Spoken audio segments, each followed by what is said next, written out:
আসসালামু আলাইকুম viewers, Sabinus কিচেনে তোমাদের স্বাগত জানাই। আটার রেসিপি এত দারুণ হয় তা আমার আগে জানা ছিল না। আজ তোমাদের কাছে আমি নিয়ে চলে এসেছি আটার পাস্তা রেসিপি। আশা করছি তোমাদের খুবই ভালো লাগবে।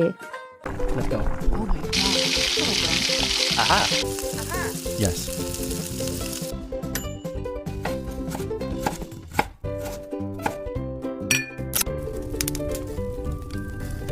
Wow.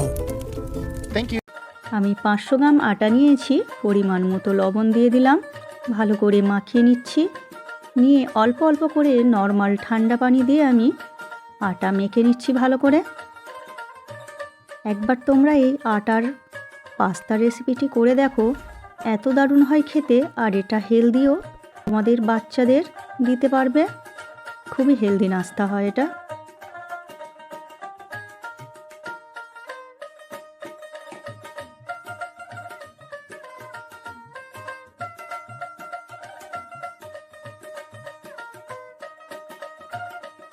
মাখা হয়ে গেলে আমি বড় বড় আকারের লেচি কেটে নিচ্ছি।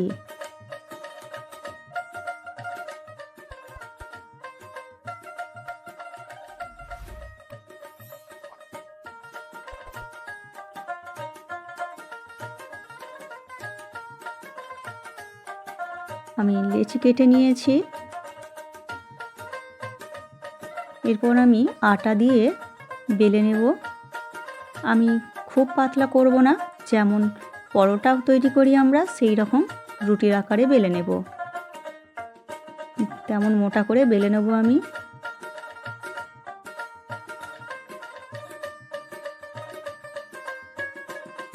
এরপর আমি পিৎজা কাটার দিয়ে এই রকম পিস করে কেটে নিচ্ছি। তোমরা ছুরি দিয়েও কেটে নিতে পারো। আমার রেসিপিটি তোমাদের এই পর্যন্ত পছন্দ হলে একটা লাইক করে দিও। পরবর্তী রেসিপি কী পেতে চাও সেটাও কমেন্ট করে জানিও। এরপর আমি পিস কাটা হয়ে গেলে এইভাবে মাঝখান দিয়ে এইভাবে চেপে চেপে ডিজাইন করে নিচ্ছি। তোমরা তোমাদের পছন্দ মতো ডিজাইন করে নিও।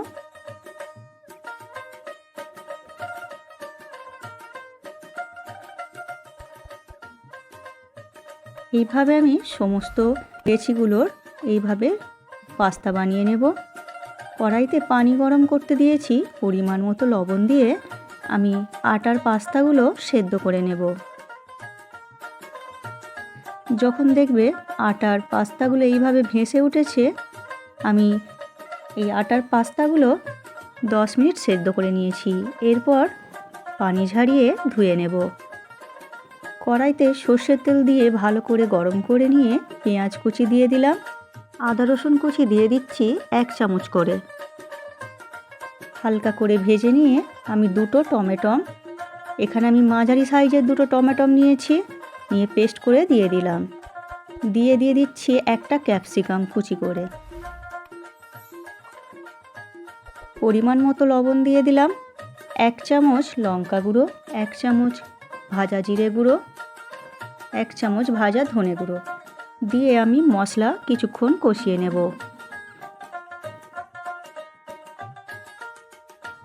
আমি এইভাবে অল্প করে পানি দিয়ে মশলা কষিয়ে নিচ্ছি। মশলা কষানো হয়ে গেলে আমি আটার পাস্তাগুলো দিয়ে দিচ্ছি এর মধ্যে। দিয়ে আমি 2 প্যাকেট ম্যাগি মশলা দিয়ে দিচ্ছি। এই ম্যাগি মশলা দিলে খুবই দারুণ হয় খেতে এই পাস্তার স্বাদটা। তোমরা একবার অবশ্যই বাড়িতে এইভাবে বানিয়ে দেখো, তোমাদের বাচ্চাদেরও খুবই দারুণ লাগবে। তোমরা যদি তোমাদের বাচ্চাদের জন্য বানাও তাহলে ঝালের পরিমাণটা একটু কম করে দেবে। এরপর আমি কম আঁচে 10 মিনিট ভেজে নেব। আমার রেসিপিটি তোমাদের কেমন লাগলো কমেন্ট করে জানিও। ভালো লাগলে বন্ধু বান্ধবের মাঝেও শেয়ার করে দিও। এরপর তোমরা সকালের জলখাবারে বা সন্ধ্যার স্ন্যাক্সেও তোমরা গরম গরম পরিবেশন করো। আমার রেসিপিটি যদি তোমরা ফেসবুক থেকে দেখে থাকো তাহলে ফলো করে দিও, আর ইউটিউব থেকে দেখলে সাবস্ক্রাইব করে পাশে থেকো। আমার রেসিপিটি শেষ পর্যন্ত দেখার জন্য তোমাদের অনেক অনেক ধন্যবাদ রইল।